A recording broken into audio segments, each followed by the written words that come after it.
j'espère que vous avez aimé ces belles images. Nous étions dans la commune de Segbana, dans le département de la Libourie. Vous avez pu voir ces belles images. On y produit du coton. Vous avez vu également des hommes avec des lanières en main. Eh bien, sachez que ça fait partie des us et coutumes de ces localités. Justement, dans us et coutumes aujourd'hui, nous aurons à parler de la flagellation.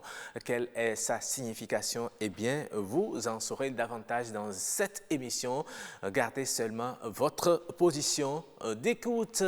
Et oui, vous l'avez également constaté aujourd'hui, je suis seul à vous accompagner aujourd'hui.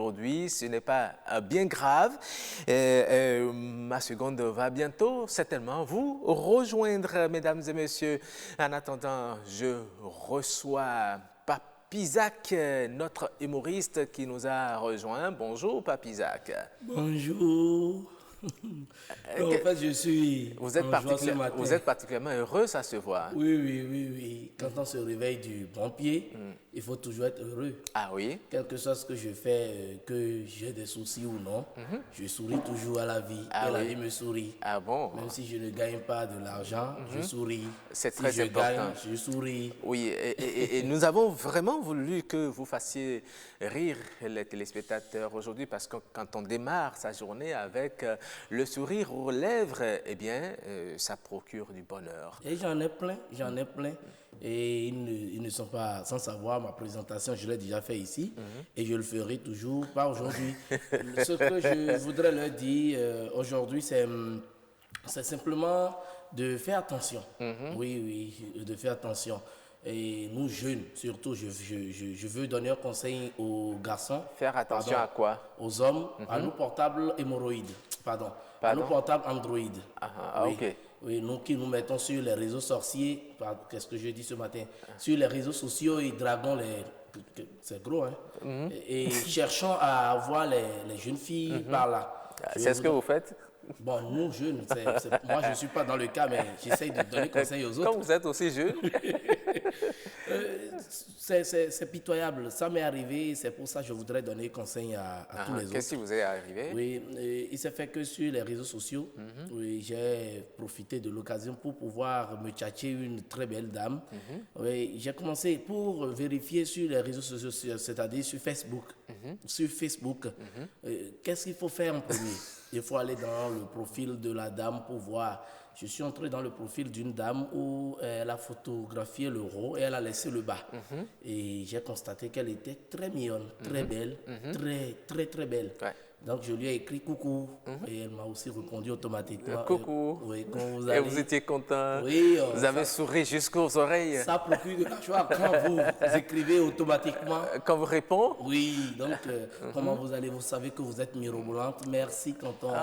Oui, je lui ai dit, est-ce que je peux avoir votre numéro? Elle m'a envoyé ça et je lui ai dit, ok. Et si vous avez le numéro d'une jeune dame sur Facebook, qu'est-ce qu'il faut demander? Je lui ai demandé, est-ce que c'est votre numéro WhatsApp? Elle m'a écrit non, que c'est son numéro mobile money. C'est moi-même qui l'ai bloqué. Vous voyez un peu, donc c'est pas facile. C'est pas plus tard aussi qu'avant-hier, je me suis retrouvé avec une dame dans mon quartier. Si je dis le quartier, souvent d'autres ont tendance à dire que c'est souvent là que les choses arrivent. Mais c'est comme ça, quoi. À Agla. D'accord.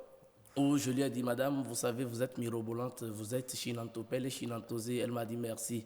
Donc on s'est échangé. Ça veut dire quoi tout ça? Bon, c'est les qualificatifs. On s'est échangé nos numéros. Oui, elle est rentrée chez elle, je suis rentré aussi chez moi, tout content. Oui, et 10 minutes après, elle m'appelle, elle me dit, oui, Chou, comment tu vas? Je dis, je vais bien. Et elle me dit, je veux de la glace. Bon, bête que je suis, j'ai été chez Akenou, j'ai pris 4 blocs de glace de 25 francs. Je me suis dit que je suis en train de la satisfaire.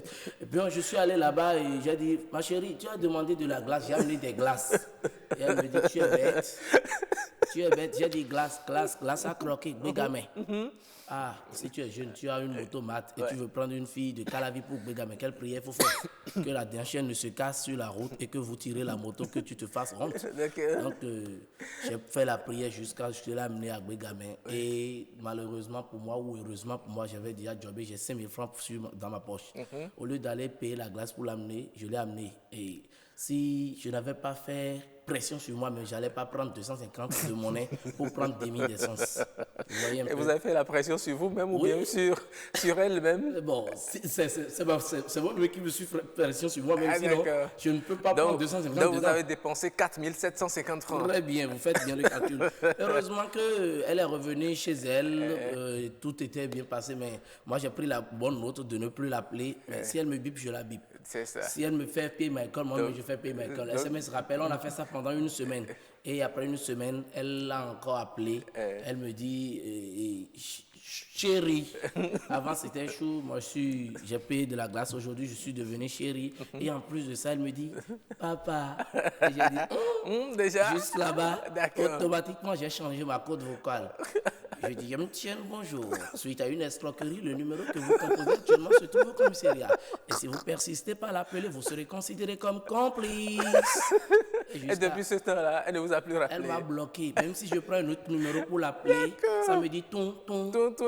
Jusqu'à aujourd'hui, merci. Pas pu la joindre. Et je voudrais faire cas d'un événement qui s'est passé tout récemment dans mon quartier. C'était le week-end dernier où j'étais en train de faire quelques jogging, un peu de sport pour la santé en fait. Il faut reconnaître que ce jour-là, j'étais en train de courir, de faire le sport quand j'ai constaté qu'il y a une petite fille sur une maison à étage qui voulait descendre, une petite fille d'à peine 2 ans. Quoi? Qui voulait descendre par le balcon. J'ai commencé par crier. Bon, heureusement pour elle que j'étais en train de faire le sport, sinon je n'allais pas la voir et elle va tomber. Et on va commencer par dire autre chose. J'ai commencé par crier au secours, tout le monde. Et on a commencé par crier. Et justement, où toute la population était sortie, et on a commencé par chercher sa mère. Il paraît que sa mère a eu une urgence et elle a oublié sa petite fille parce qu'il paraît que c'est son père à elle qui a eu un accident et sur l'état de choc, elle est partie, elle a oublié sa petite fille dans la chambre, elle a bloqué la chambre et c'est seulement la porte du balcon qui était ouverte. Et puis, la petite fille voulait sortir par là. Et quand elle veut sauter et que je reste en bas, j'ai dit non, ne fais pas. Elle remet encore son pied derrière. Et on a commencé par faire le jeu, elle a pris ça pour un jeu, elle envoie le pied et on se dit non, ne fais pas, elle remet encore le pied derrière. On ne commençait pas à chercher des solutions. Il y a quelqu'un qui a dit d'appeler les sapeurs-pompiers et qui vont venir verser de l'eau et qu'elle va tomber de là-bas, elle va venir, elle va tomber dans l'eau, on va la récupérer. Et automatiquement, quand je suis plus intelligent que tout le monde, j'ai dit, si elle, en voulant tomber de là-bas, et si l'eau disparaît déjà, qu'est-ce qu'on va faire?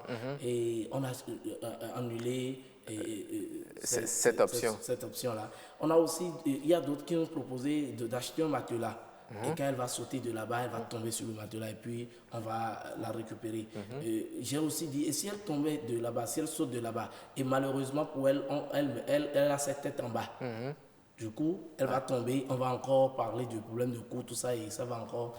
Et étant en train de réfléchir par rapport à la situation, vous avez finalement trouvé quelle solution? Je me suis rappelé d'un jeune qui nous a sauvés au niveau de la Cannes la fois dernière.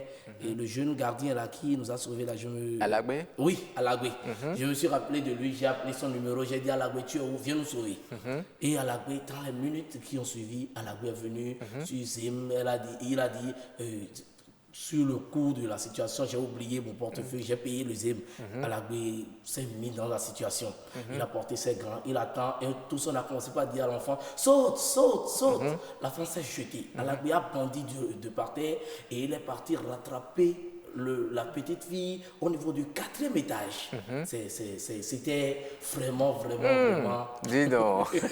Mais malheureusement pour nous, vous savez, quand les gardiens de but tombent sur le ballon, vous savez, ils ont toujours de réflexes. En voulant venir du 4e étage pour la terre, Alagoué malheureusement a pris la petite fille pour un ballon et à sa descente, il a dégagé la petite fille. Et c'est ça, on est en train de chercher jusqu'à aujourd'hui. Merci à toi, Papi Zach.